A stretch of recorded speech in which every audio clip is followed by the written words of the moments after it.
ആ കുട്ടി ഞാനൊന്നും പറയണ്ട മിണ്ടണ്ടെന്ന് എഴുതിയിരിക്കുകയായിരുന്നു. ആ കുട്ടി അന്ന് വീട്ടിലേക്ക് കയറി വന്ന ദിവസം അനുഭവിച്ച വിഷമവും സങ്കടവും പ്രശ്നങ്ങളും ഒക്കെ കേട്ടപ്പോൾ അതിനകത്ത് പ്രതികളായിരുന്ന അന്ന് അവരെല്ലാവരും കൊന്നുകളയണമെന്നാണ് എനിക്ക് ആ സമയത്ത് തോന്നിയത്. പക്ഷെ പിന്നീട് നമ്മൾ സാവകാശം ചിന്തിക്കുമ്പോൾ അവർക്കെല്ലാം കിട്ടാവുന്നതിൻ്റെ മാക്സിമം ശിക്ഷ കിട്ടണം എന്ന് പ്രാർത്ഥിച്ചിരുന്നു. ഇന്നലെ വിധി വന്നു, അവർ ശിക്ഷിക്കപ്പെടുന്നു. അവർക്ക് എത്ര കണ്ടിട്ട് ശിക്ഷ കിട്ടുമെന്ന് എനിക്കറിയില്ല, അത് വിധിന്യായം വരണം. എന്താണെങ്കിലും അവർക്ക് ഏറ്റവും വലിയ ശിക്ഷ കിട്ടണം എന്ന് തന്നെയാണ് ഞാൻ ആഗ്രഹിക്കുന്നത്. അതുകൊണ്ട് തന്നെ ആ വിധിയിൽ ഞാൻ സന്തോഷവാനാണ്.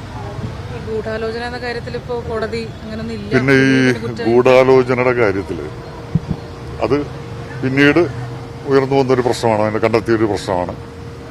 സത്യം പറഞ്ഞു കഴിഞ്ഞാൽ അതേക്കുറിച്ച് നിങ്ങൾക്കറിയാവുന്നതിനപ്പുറം എന്നേക്കാൾ കൂടുതൽ നിങ്ങൾക്ക് ഓരോരുത്തർക്കും അറിയാം.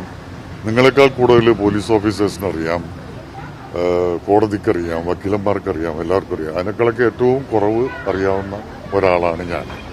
അപ്പോൾ ഞാനതിനെക്കുറിച്ചൊരു അഭിപ്രായം പറയുന്നതിനകത്ത് അർത്ഥമില്ലാന്ന് തോന്നുന്നു. കാരണം പൂർണ്ണമായിട്ട് അറിയാത്തൊരു കാര്യത്തെപ്പറ്റി അഭിപ്രായം പറയരുത് എന്ന് വിശ്വസിക്കുന്ന ഒരാളാണ് ഞാൻ.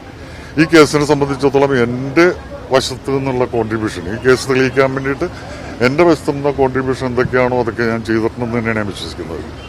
അന്ന് ആ കുട്ടി വീട്ടിൽ വന്നു കഴിഞ്ഞപ്പോൾ ആദ്യം ബെഹ്റ സാറിനെ ഫോൺ ചെയ്ത് ഇവരെ അറിയിക്കുന്നത് ഞാനാണ്.